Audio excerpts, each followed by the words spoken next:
అంటే ఆ దేవుడికి ఇష్టం లేని పనులు చేస్తూ దేవుడికి నచ్చనిటువంటి పనులన్నీ భూమి మీద చేస్తూ తనకి ఇష్టం వచ్చినట్టుగా బ్రతుకుతున్నాడు.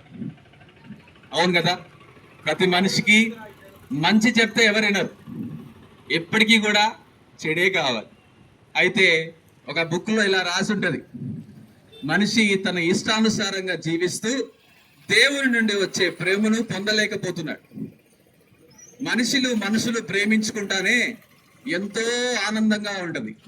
అదే దేవుడు మనిషిని ప్రేమిస్తే ఇంకెంత బాగుంటుంది ఆ జీవితం కదా. కానీ దేవుడు ప్రేమించి వచ్చే జీవితాన్ని మనిషి కోల్పోతున్నాడు. మనిషి వద్దనుకుంటున్నాడు, ఇష్టానుసారంగా వద్దనుకుంటున్నాడు. అయితే ఆ జీవితాన్ని పొందుకోవాలని ఆ దేవుడు ఒక ఆలోచన చేశాడు. మనందరము దేవునికి ఒక సమస్యను తీసుకొచ్చి పెట్టాం. ఏంటంటే ఆయన ప్రేమించడానికి అర్హత లేకుండా మనం జీవిస్తా ఉన్నాం.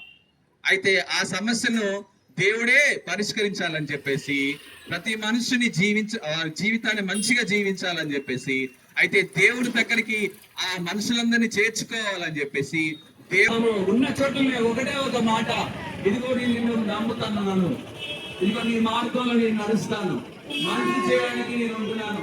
ఇన్ని రోజులు చెడు చేశాను, కానీ ఇప్పుడు నేను ఆలోచన చేశాను, ఈ భూమి మీద నేను మంచిగా చేయాలని ఆశపడుతున్నాను. కాబట్టి దయచేసి ఇదిగో నన్ను చూడు ఒక్కసారి అని ఆయన నామంలో మనం అడిగితే, ప్రార్థన చేస్తే దేవుడు మన మాటలు వింటాడు. ఇదిగో మనం అందరం ఎప్పుడో నుంచో ఎదురు చూస్తున్నాం. ప్రతి ఒక్కరి జీవితంలో ఒకటే ఆశ, ఏంటిదంటే భూమి మీద సంపాదించాలి, ఆ సంపాదన అనుభవించాలి, ఆ అనుభవించిన తర్వాత మరి మరణించిన తర్వాత ఇదిగో స్వర్గానికి పోవాలి. అదే స్వర్గాన్ని దేవుడు ఇవ్వడానికి మనందరి కొరకు లోకానికి వచ్చాడు. కాబట్టి